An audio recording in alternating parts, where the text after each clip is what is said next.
The voting chamber fell silent as Ambassador Rith slammed his appendage against the podium. Holographic displays flickered across the curved walls showing human settlements scattered across 47 star systems. Each image made the assembled delegates shift uncomfortably in their specialized seating arrangements. 50 cycles. Rith's translator device converted his chittering into standard galactic speech. 50 cycles since we permitted these creatures to leave their homeworld, and look at what they have done. High Arbiter Salen watched from the elevated central platform, her ancient eyes studying each council member's reaction. The Quellan leader had presided over this body for 300 cycles, maintaining order among 12 vastly different species. She had never seen the chamber this tense.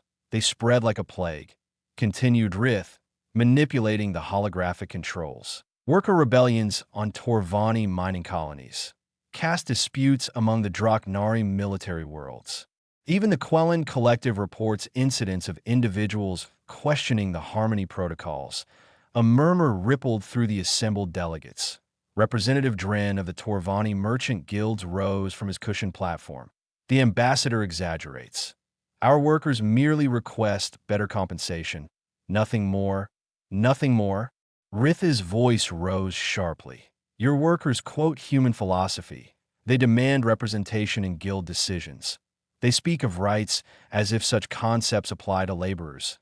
Owen Blake stood quietly in the human observation alcove, flanked by Dr. Amara Singh. The human ambassador kept his expression neutral while mentally cataloging every delegate's body language. Amara leaned close and whispered, "They are terrified. They should be." Owen replied softly. High Arbiter Salen activated her speaking. Crystal, Ambassador Rith presents concerning evidence. The human presence has indeed correlated with social disruption across multiple species.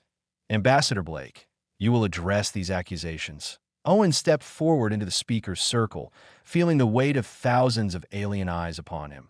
High Arbiter, esteemed delegates, I stand before you representing humanity's 3 billion colonists. We have violated no laws, broken no treaties, engaged in no military aggression. You wage a different kind of war. Rith interrupted. You poison minds with dangerous ideals. We share our culture. Owen corrected. Just as your species share yours. Are the Quellan forbidden from teaching collective harmony? Do the Draknari hide their warrior traditions? Does Torvani not spread its mercantile practices wherever it trades? Our traditions maintain order, Salen interjected. Your ideas disrupt it. There's a fundamental difference, Ambassador. Owen had prepared for this moment during the 3-month journey from Earth. Perhaps the difference is that our ideas appeal to those who have no voice in the current order. We did not force anyone to listen. They chose to hear us. The chamber erupted in overlapping arguments. Delegates shouted across the space while their translators struggled to keep pace. Salen's harmonic chime rang out, demanding silence. Enough. The High Arbiter's voice carried absolute authority. This council faces a choice. We can continue debating the nature of human influence, or we can act to preserve galactic stability. Delegate Vessa of the Ixtler species activated her speaking platform. I propose we demand human withdrawal from all colony worlds. They may retain their home system, but venture no further. Seconded. Rith responded immediately. Owen felt his stomach tighten. This was the scenario Earth's leadership had feared. High Arbiter, we have 31 established colonies with billions of citizens. You cannot simply demand we abandon them. We can and we shall, Salen replied. Unless you prefer the alternative, which is? Owen asked, though he already knew. Complete trade embargo, closure of all jump gates to human vessels, and if necessary, military enforcement. The High Arbiter's words fell like hammers. Council will vote, all in favor of demanding human withdrawal within 200 cycles. Owen watched the voting displays. One by one, the indicators shifted. 9 species voted in favor. 2 abstained. Only the Prelian delegate voted against. The measure passes, Salen announced. Humanity has 200 cycles to evacuate all colony worlds and return to the Sol system. Ambassador Blake, you have 10 cycles to present your government's response. The session adjourned in chaos. Delegates clustered in arguing groups while Owen and Amara made their way through the crowds toward the exit. Dr. Singh activated her datapad, already composing the emergency transmission to Earth. They actually did it, she muttered. 9 species just voted to exile us. They are more afraid than we calculated. Owen replied, which means our strategy might work even better than projected. They reached the observation deck overlooking the station's docking ring. Massive vessels from dozens of worlds hung in the void, their hulls bearing the insignias of ancient civilizations. Owen activated his secure quantum relay, waiting for the encryption protocols to sync with Earth. President Osei's face appeared on the small display. I watched the vote. We are proceeding with the contingency plan. Yes, Madam President, Owen confirmed. They gave us 200 cycles and expect either compliance or military confrontation. Then we give them neither. Osei smiled grimly. Activate Phase 1. Let them see what happens when you try to suppress an idea whose time has come. The transmission ended. Owen stood at the observation window, watching a Valiant diplomatic vessel dock at the nearby platform. Ambassador Rith emerged from the airlock, surrounded by security personnel across the deck. Their eyes met. Rith's expression showed smug satisfaction, confident that humanity would either surrender or be crushed. Owen simply nodded once, acknowledging the challenge. What Rith could not know, what none of them could know, was that humanity's response was already spreading through the galactic networks. Within hours, every species would receive the same message. Not a threat, not a military buildup, but an invitation. The open door protocol would begin in 72 hours.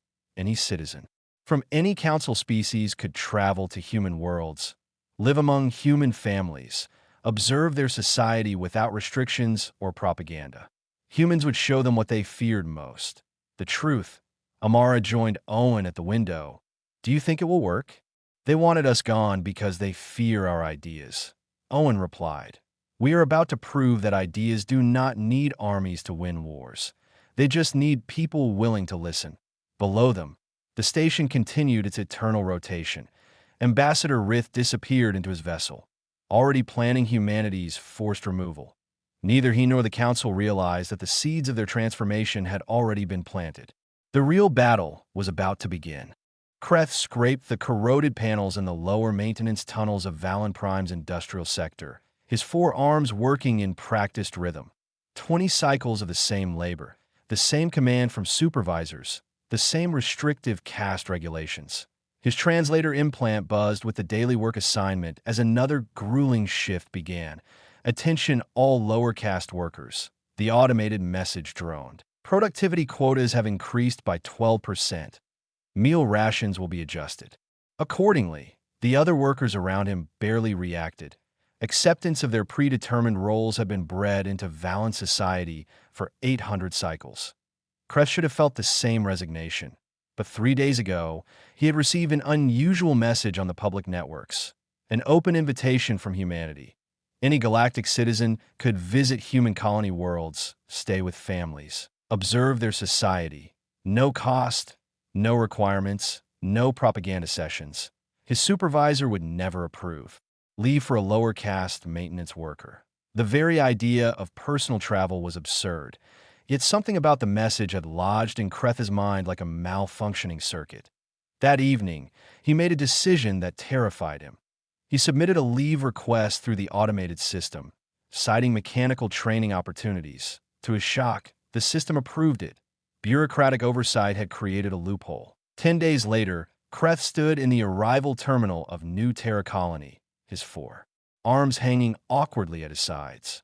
Around him, humans moved with casual ease, speaking freely to one another, their young ones running and playing without supervision. You must be Kreth. A human female approached, smiling in that strange way they did. I am Sarah from the Reeves family. We are honored to host you. She led him through the terminal without checking his caste markings, without verifying his authorization level, without any of the 100 security protocols that would have been mandatory on Valen Prime. The casual disregard for hierarchy made his neural cluster ache. The Reeves home sat among agricultural fields that stretched to the horizon. David Reeves worked the soil alongside his children, all of them performing the same labor. No hierarchy, no caste separation, just a family working together. We grow hybrid grain here. David explained that first evening. Combines earth wheat genetics with native new Terra crops. Took us 8 cycles to get it right. You developed this yourself? Kreth asked carefully. Without direction from agricultural scientists? We consulted with scientists, Sarah replied, serving food at a communal table where everyone sat together. But the final decisions were ours.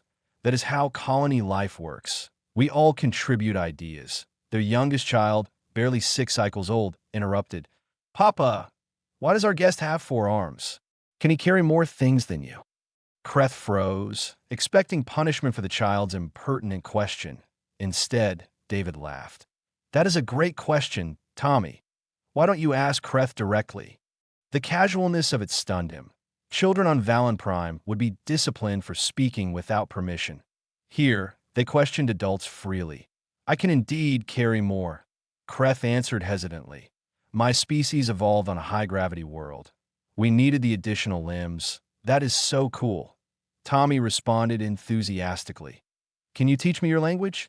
Over the following days, Kreth observed impossibilities. Workers arguing with supervisors about production methods and being heard rather than punished. Community meetings where colonists voted on local policies. Families from different professional backgrounds socializing as equals. On the 5th day, he accompanied David to a town gathering. 200 colonists debated whether to expand the agricultural zone or preserve more native habitat. Voices rose in passionate disagreement. Kreth kept expecting security forces to restore order. Instead, they voted. The habitat preservation measure passed by narrow margin. Those who had argued for expansion accepted the result and immediately began discussing compromise solutions. This is madness, Kreth whispered to Sarah. How does anything function when everyone questions everything? It functions because everyone has stake in the outcome, she replied. When people have voice in decisions, they work harder to make those decisions succeed. Meanwhile, on Prosperity, for Industrial Hub, Quellen Scholartail experienced his own transformation. His species valued collective harmony above individual expression. Disagreement was considered a failure of social synchronization. Yet here he watched human workers debate manufacturing processes with heated intensity. They challenged management decisions. They proposed alternative methods. They questioned established procedures. Why do you permit this chaos? Tail asked the facility administrator. It is not chaos, the human replied. It is collaboration. Yesterday, a floor worker suggested a modification that improved our efficiency by 18%. If we had not listened, we would have missed that innovation. Tail's collective consciousness training screamed that this was wrong, yet the facility operated more efficiently than comparable Quellen installations. The contradiction threatened his fundamental understanding of social organization. Back in council space, the effects of the visitor program were manifesting. 10,000 aliens had accepted humanity's invitation in the first wave. They returned to their homeworlds changed. Kreth arrived back on Valen Prime with boxes of human literature. Works on political philosophy, democratic governance, individual rights. His fellow workers gathered in secret meetings. Reading by dim light in the maintenance tunnels. Listen to this. One worker read haltingly. All beings deserve representation in the systems that govern them. No individual exists merely to serve the collective without voice in collective decisions. Dangerous thinking. Another worker muttered. The supervisors would recycle us for possessing such materials. Then we keep them hidden, Kreth replied. But we keep reading. We keep learning. We keep asking ourselves why our lives must be predetermined by birth caste. On the Quellen homeworld, Tail published his observations. The government attempted to suppress his paper, but it had already spread through academic networks. Young Quellens began questioning the collective. They wanted to explore individual identity. Ambassador Rith watched the visitor return statistics with growing alarm. 100,000 more requests for passage to human worlds. Underground networks sharing prohibited human materials. Worker groups meeting secretly across 3 species. He called emergency council session. The cultural contamination accelerates beyond our projections. We must act now. You proposed 200 cycles for evacuation. High Arbiter Salen replied. We cannot change terms so quickly. Then we accelerate enforcement. Rith insisted. Economic sanctions, trade restrictions, military deployments. We must contain this before it spreads further. The Council voted for immediate sanctions. Human trade vessels were denied access to major shipping lanes. Financial transactions with human worlds were frozen. Military patrols were increased in border regions. Owen Blake received a notification aboard the diplomatic vessel returning to Earth. Dr. Singh read the sanctions list, her expression darkening. They're trying to isolate us, she observed. They're trying to stop the flow of ideas. Owen corrected. But they fundamentally misunderstand. Ideas do not need trade ships to travel. They need people who believe in them. His data pad showed the underground network statistics. 50 million aliens now connected through encrypted channels sharing human philosophy. The ban on visiting human worlds had only increased demand. They wanted us contained. Owen smiled.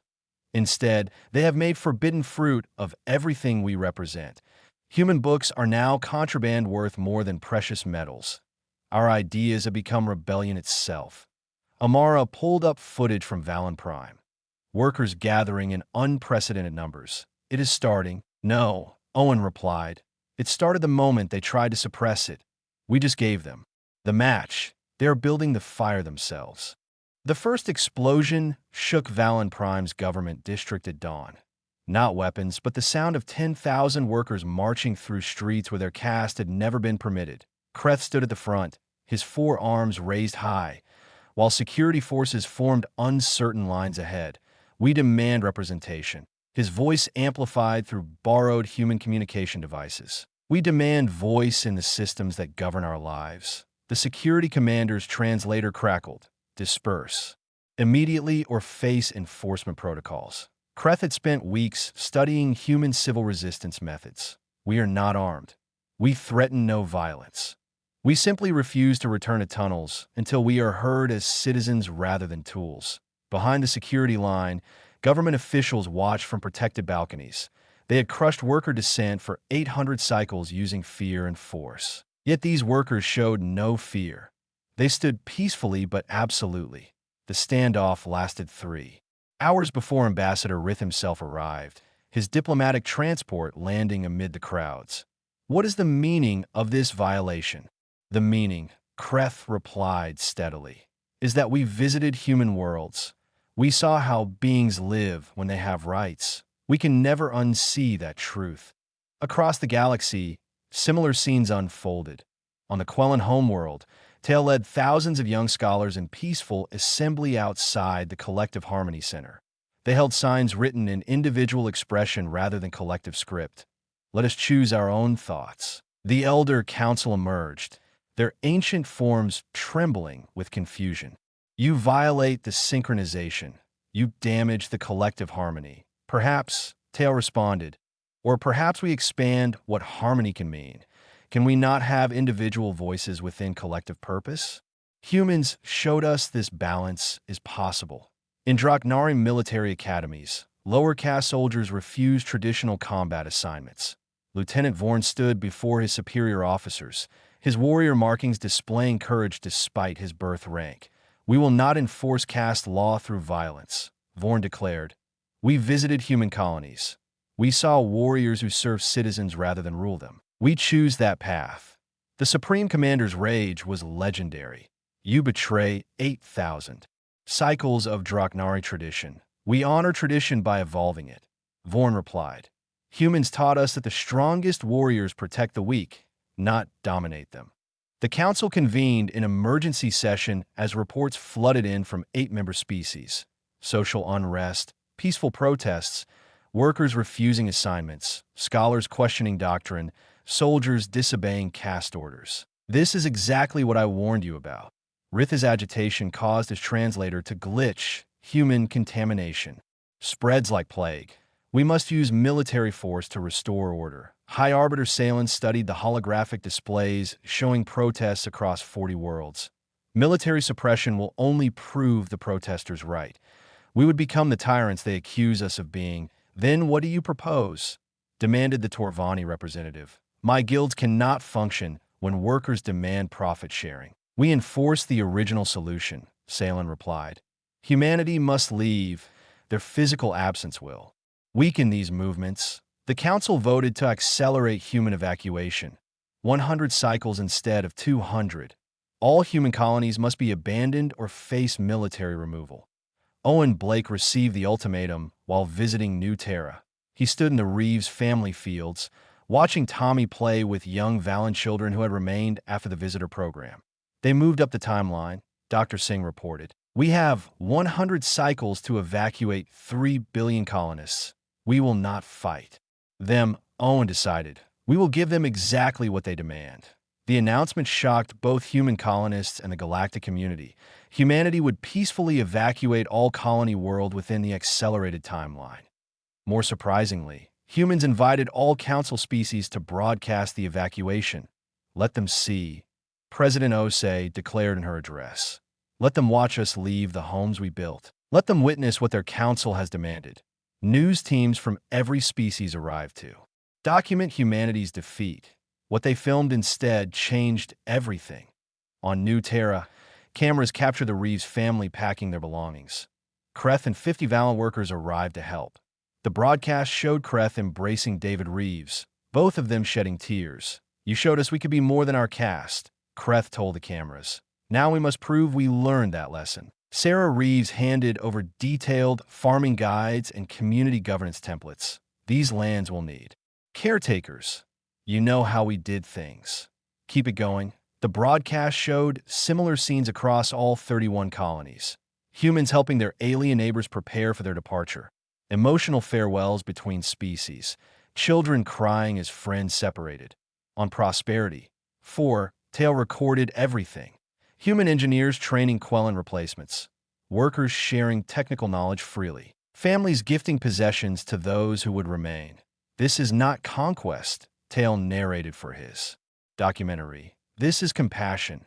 They lose their homes but worry about those left behind. Lieutenant Vorn helped human military forces dismantle defensive installations on the border colonies.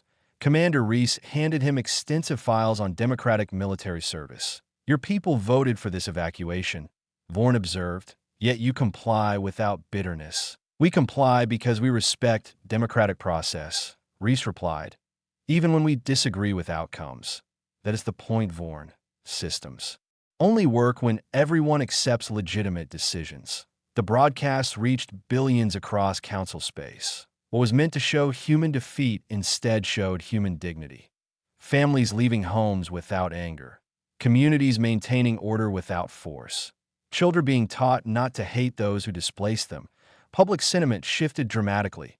On Valen Prime, workers watching the broadcast held silent vigils. They are being expelled for teaching us to value ourselves, one speaker declared. How is this justice? Quellen youth organized protests supporting human colonists. They showed us how to think for ourselves. Now we use that gift to defend them. Even among Draknari military, soldiers questioned orders. We should protect these beings, not drive them away. Ambassador Rith watched the broadcast statistics with horror, support for human evacuation dropping across all demographics. His own people demonstrating in favor of humans. The plan was backfiring catastrophically. He rushed to emergency council. Session, stop the broadcasts. They are manipulating public emotion. By peacefully leaving as we demanded? High Arbiter Salen replied. We cannot order them to evacuate then condemn them for evacuating gracefully.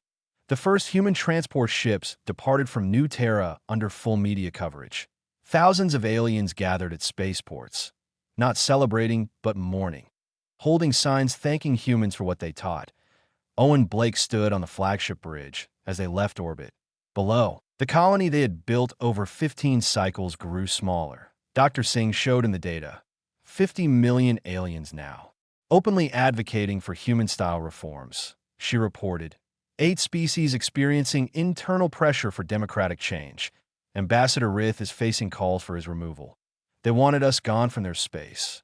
Owen observed quietly. They're getting exactly that, but they cannot remove what we left in people's hearts.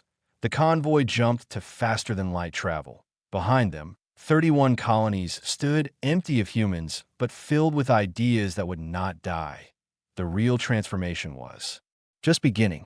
3 months after the last human transport left Council space, Kreth stood before 200,000 workers in Valen Prime Central Plaza. The building behind him had housed the cast administration for 800 cycles. Now its windows were dark, its officials fled or under protective custody. Today we declare the beginning of New Valen society. His voice carried across the crowd and through broadcast networks to billions more. We establish Provisional Worker Council with representatives from all castes. We commit to democratic elections within 30 cycles. The crowd roared approval. Security forces who might have suppressed such gatherings instead stood at the periphery, protecting the protesters from any remaining hardline elements. The guards themselves wore armbands showing solidarity. Across town, Ambassador Rith watched from house arrest, his diplomatic immunity revoked by his own people. His attempts to maintain caste hierarchy had made him a symbol of the old oppression. Workers demanded his removal from all positions of authority. On the Quellan homeworld, Tail addressed the largest gathering in their species' history. 2 million Quellans assembled in physical space rather than connecting through collective consciousness. The symbolism was revolutionary. We call ourselves the Distinct, Tail explained, not because we reject collective harmony, but because we recognize that true harmony requires individual voices contributing unique perspectives. Humans showed us this wisdom. The Elder Council had fragmented. Some fled to isolated enclaves. Others negotiated with reform movements. A few even joined the Distinct, recognizing that evolution was inevitable. In Draknari military headquarters, Lieutenant Vorn accepted command of the Planetary Defense Forces, not through combat or bloodline, but through election by soldiers of all castes. The former Supreme Commander had fled when his own elite guard refused enforcement orders. We establish new military doctrine. Vorn declared to assembled officers. Warriors serve citizens. We protect rights rather than enforce hierarchy. We defend democracy rather than rule through strength. The changes spread faster than anyone anticipated. Worker unions formed on Torvani guild worlds. Caste restrictions collapsed in 4 species simultaneously. Democratic movements emerged in societies that had never known elections. The remaining council members convened in crisis. High Arbiter Salen looked across half-empty chambers. For species refused to send representatives, declaring their governments illegitimate until reforms were complete. This assembly no longer functions, she admitted. We expelled humans to preserve order. Instead, we destroyed the foundations of that order. We can still use military force, argued one of the few hardline delegates remaining. Crush the rebellions before they become permanent. With what forces? Another delegate replied bitterly. My military refuses orders. My security personnel join protesters. The tools of oppression no longer obey. 3 council species attempted military crackdowns anyway. Governments on Kethril, 9, Norvex Prime, and Dulin. 3 deployed troops to suppress reform movements. On Kethril 9, soldiers surrounded peaceful protesters. The commander ordered dispersal. Frontline troops dropped their weapons and joined the crowds instead. We visited human worlds during the exchange program, one soldier explained. To stunned officers, we cannot shoot people demanding the freedoms we saw there. Similar scenes played out in the other worlds. Military forces fractured. Some units followed orders. Others defected. Most simply refused to act. The crackdowns failed within days, strengthening reform movements they meant to crush.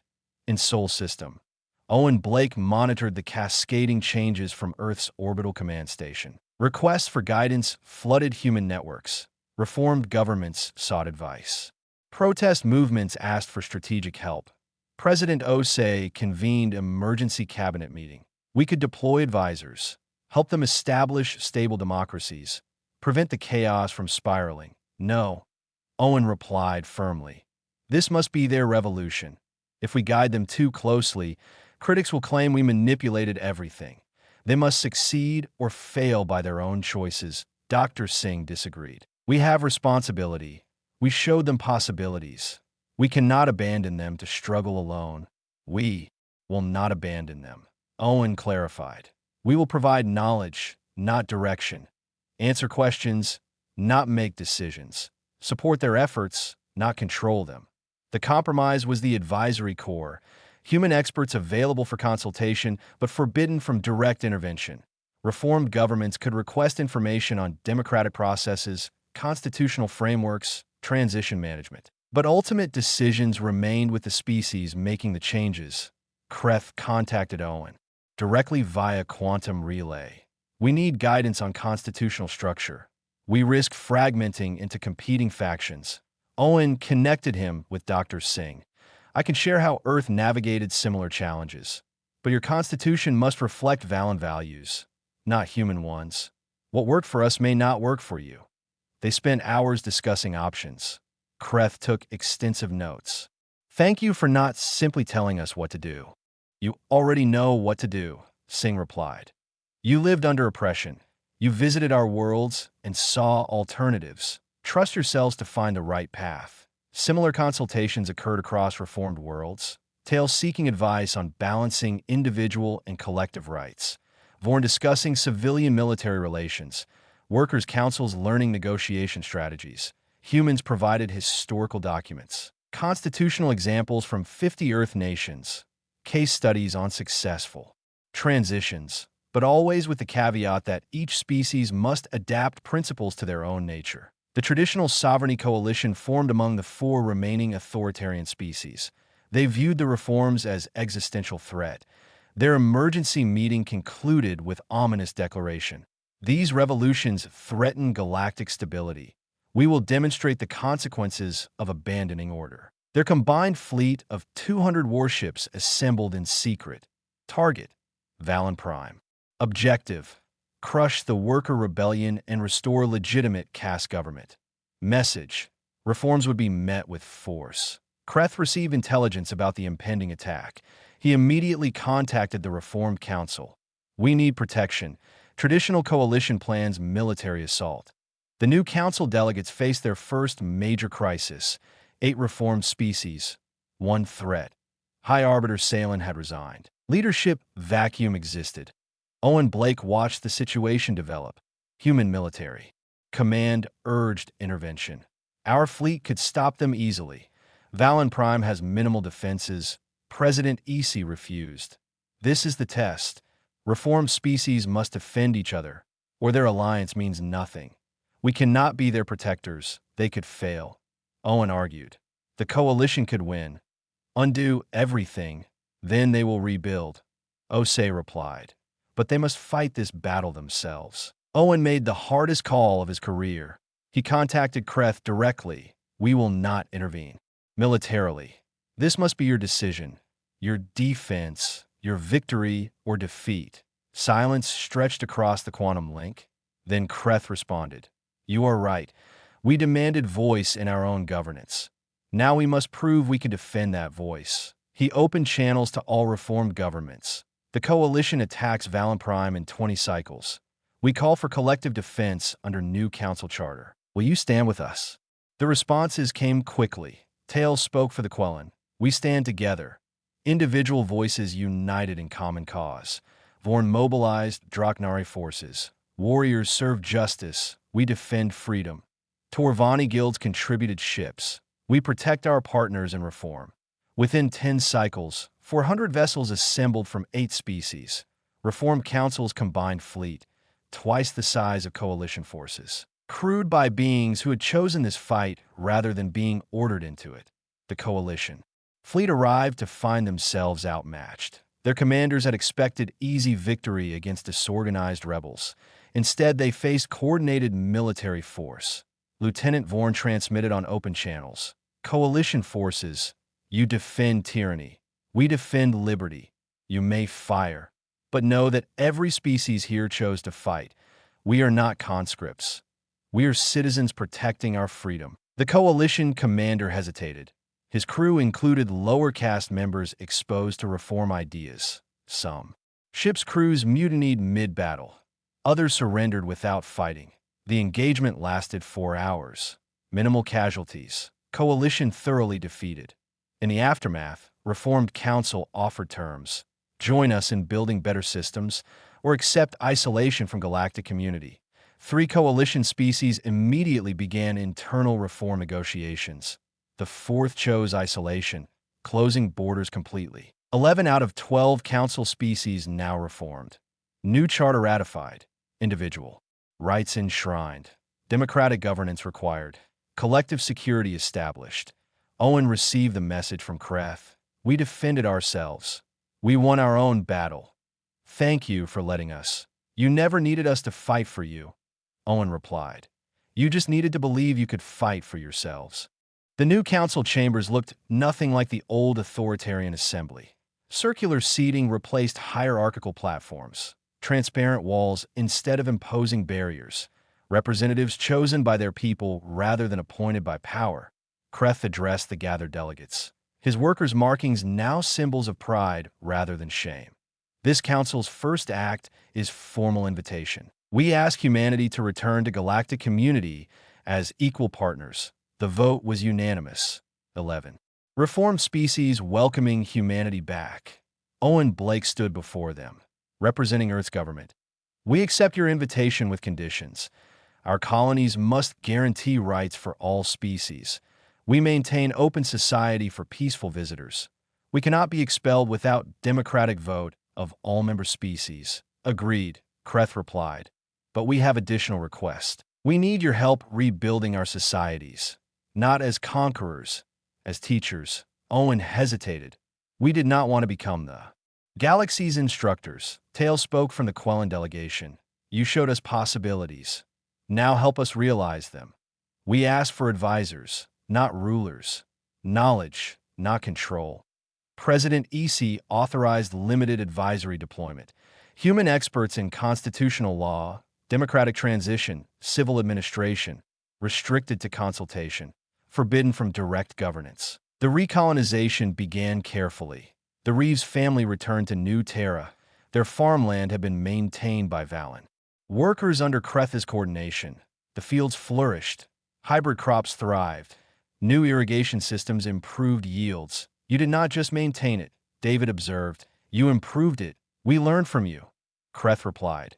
Then we applied our own innovations. Democracy means everyone contributes ideas. The colony population now mixed 3 species, humans, Valens, and Quellans. Tail established a research institute studying cross-cultural cooperation. Dr. Singh accepted position as visiting scholar. We are creating something unprecedented. Tail explained. Societies built on shared values rather than shared biology. Humans proved it possible. On former military colonies, Lieutenant Vorn worked with Commander Reese. Reformed Draknarian human forces established joint defense stations, not for conquest, for mutual protection of democratic worlds. Our warriors once enforced caste law. Vorn admitted. Now we defend the right to challenge any law. You showed us military service can honor freedom. The transition was not seamless. Some reformed worlds struggled with democratic implementation.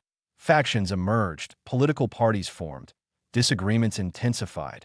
Valen Prime experienced 3 government changes in rapid succession. Owen visited during their constitutional crisis. Is this normal? Kreth asked. We had stability under caste system. Now we have constant argument. This is democracy working, Owen assured him. Conflict is not failure. Peaceful resolution of conflict is success. You are learning to disagree without violence. Torvani guilds faced economic disruption. Profit sharing created short-term losses. Some merchants resisted.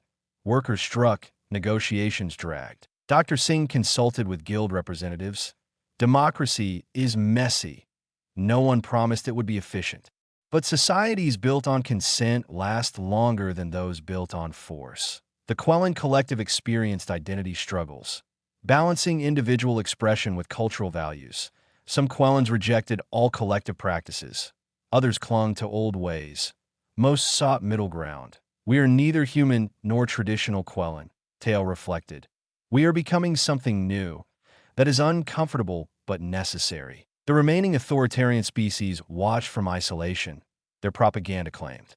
Reformed worlds descended into chaos. Yet reformed economies grew. Standards of living improved. Innovation accelerated. 5 cycles after recolonization, unexpected visitors arrived at council chambers. Delegates from the isolated species requested observer status. "We do not join your reforms," they clarified, "but we wish to understand them." The new council welcomed them. Transparency was foundational principle. Observe everything. Question anything. Make your own decisions. Within 1 cycle, 3 of 4 isolated species began internal reform debates. Only 1 remained completely closed. The council's greatest challenge came from expansion. Reformed democratic systems attracted attention from species beyond original 12. 40 additional civilizations requested membership. "We cannot govern entire galaxy," High Arbiter Salen warned. She had returned as elder advisor. "We risk becoming the empire we overthrew." The solution came from unlikely source, the isolated authoritarian. Species proposed federation structure.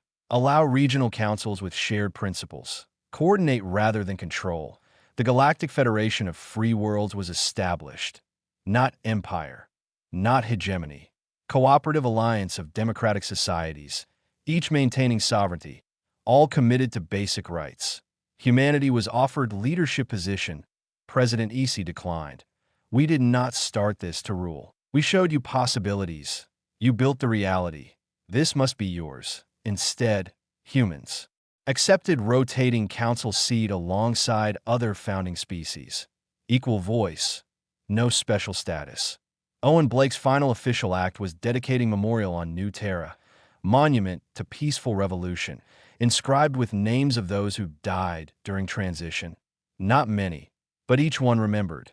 Kreth spoke at ceremony. "Humans showed us we could choose our own path." Many feared that choice. Some resisted. A few paid ultimate price, but because of them, billions now live free. Vorn added military perspective. "We were bred for war. Humans taught us to fight for something beyond conquest, to protect rather than dominate. Our warriors now serve citizens who chose us." Tale concluded. Humans gave us dangerous gift, the knowledge that we could be more than we were. Once you know that truth, you cannot unknow it. We are forever changed. Owen addressed the gathered crowd. Humans and aliens standing together. 200 cycles ago, the old council demanded we leave. They feared our presence would destroy their civilization. They were right to fear, but wrong about what would be destroyed. He gestured to mixed species crowd. "We destroyed the idea that some beings are born to rule and others to serve. We destroyed the lie that order requires oppression. We destroyed systems built on force rather than consent, but we did not destroy your civilizations. You rebuilt them stronger. We did not conquer you. You liberated yourselves. We just showed you the door. You chose to walk through it." Dr. Singh joined him at podium. The council wanted humans gone to preserve their way of life. They achieved that goal. We left their space, but tried to remove us. They could not remove what we represented. Ideas do not require presence to spread. They require people willing to believe. President Osei transmitted final message from Earth. Humanity learned something too. We thought we were unique. We believed our values were ours alone. You proved that freedom is not human nature. It is universal nature. Every being given the choice chooses liberty. The memorial celebration continued through the night. Stories shared, friendships renewed, plans made for cooperative futures. Children of multiple species playing together, oblivious to boundaries their parents once considered absolute. Ambassador Rith, released from house arrest and granted retirement, watched from the edges. He approached Owen quietly. "I tried to destroy you," the former ambassador admitted. "I failed completely." "No," Owen corrected. "You succeeded. You expelled us from your space. That is exactly what we needed. Our presence would have made this about us. Our absence made it about everyone else. You forced us to leave. That let them choose to change." Rith's translator conveyed something like bitter amusement. "We wanted you gone. We never imagined you would win by leaving. That is the thing about ideas." Owen smiled. "They do not need armies to conquer. They just need people willing to listen. You gave us the ultimate platform.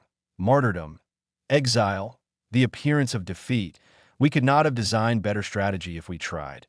Across the galaxy, 40 worlds celebrated reform anniversaries. 300 more worlds began democratic transitions. 1,000 systems requested Federation membership. The revolution continued spreading, not through force, through example, not through conquest, through choice. The Council had wanted humans gone. They got exactly that, but in removing humanity's physical presence, they ensured humanity's ideological victory. The greatest success came from apparent defeat. In the end, that was what they never saw coming.